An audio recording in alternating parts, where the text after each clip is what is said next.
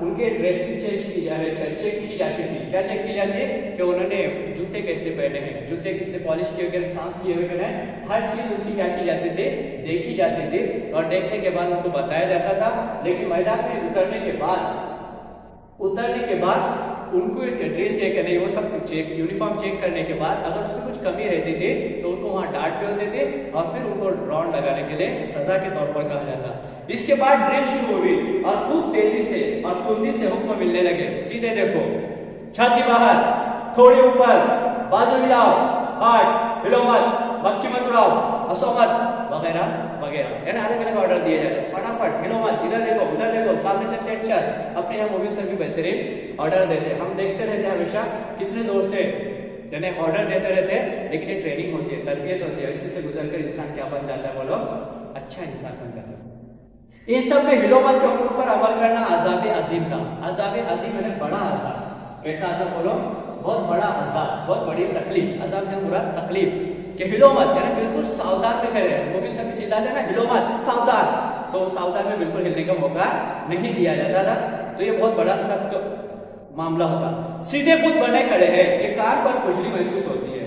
اب ہاتھ کو جھنبش دینا جرم ہے. جھنبش ہے حرکت, یعنی ہاتھ ہلا بھی نہیں سکتے. مچھر بھی کاٹ رہے, مکھی بیٹھی ہے. کندھا کان تک نہیں پہنچ سکتا. کان کا خود ہلنا منشا فطرت نہیں, اور وہاں تک ہاتھ لے جانا منشا سارجنٹ نہیں. یعنی اگر کان پر مچھر بیٹھی ہے, مکھی بیٹھی ہے, تو ہمارا ہاتھ وہاں تک ہم ملا نہیں سکتے. ہاتھ کو ذرا بھی جنبش یا حرکت نہیں دے سکتے. اینڈ اس وقت ایک مکھی نام پر نازل ہوتی ہے. مکھی کو فنا کرنے کی بے پناہ خواہش دل میں پیدا ہوتی ہے. لیکن سارجنٹ سے آگ بچانا کرامن کاتبین سے آگ بچانا ہے. یعنی سارجنٹ کی جو نگاہ ہے وہ ایسی باریک بھی نگاہ ہے, اتنی کیا اس کو کہیں گے, باریکی سے وہ دیکھتا رہتا ہے کہ اس سے آگ بچانا بہت ہی مشکل ہے. کرامن کاتبین جو ہمارا پورے زندگی کا ہر چیز لکھتے رہتے ہیں. یہاں کرامن اور کاتبین جو ہوتے ہیں کندھوں پر ہوتے ہیں, جو ہماری ہر عمل کو, ہر فعل کو, ہمارے ہر کام کو لکھتے ہیں اور ہر گہری نگاہ رہتی ہے. اسی طرح یہ جو سارجنٹ تھا وہ کین آبزرور تھا. ذرا سی چیزوں کو بھی وہ دیکھ لیتا تھا اور دیکھنے کے بعد ڈانٹتا تھا, چلاتا تھا اور بہت زیادہ ڈانٹتا تھا. پھر اس کے بعد مکھی پر دست درازی کا خیال آتا تو سارجنٹ گویا ہاتھ ہلانے کے خیالی کو دیکھ لیتا اور اپنی غیر تعلیمی یافتہ طبقے کی انگریزی میں چلا اٹھتا. یعنی انگریز جو تھا وہ ذرا سا دیکھ لیتا, تو دیکھنے کے بعد فوراً سمجھ جاتا کہ ہلنے کی کوشش کرنے والا ہے, یعنی ابھی تک فوراً چلاتا. کیا چلاتا ہے, don't kill no fly, no fly, don't kill no fly. یعنی زور سے چلاتا ہے, یعنی مکھی مت مارو. وہ اس کی زبان میں جو اس کو بولنا تھا وہ بول دیتا. اردو میں اس کا مطلب ہوتا ہے یعنی مکھی مت مارو. ہاتھ وہی کا وہی سوکھ جاتا ہے اور مکھی نہایت اطمینان سے ناک کے نشے و فراز کا معائنہ کرتی ہے. نشے و فراز یہ اردو کا بہت اچھا لفظ ہے جو اکثر استعمال کیا جاتا ہے انگلش میں اپ اینڈ ڈاؤن کے لیے. نشے و فراز, اوپر نیچے جو ہوتا ہے اس کے لیے نشے و فراز, اوپر نیچے, تو اس کے لیے نشے و فراز کا استعمال کیا جاتا ہے. تو یہ مکھی جو رہتی تھی وہ ناک پر حرکت کرتی, ناک پہ چلتی پھرتی, اور اس کا ان کو لگتا ہے کہ میں اپنے ہاتھ سے مکھی اڑا دوں, لیکن ہاتھ ہلانے کی بالکل گنجائش بھی نہیں تھی اور ہاتھ ہلانے کے لیے اجازت بھی نہیں تھی بالکل.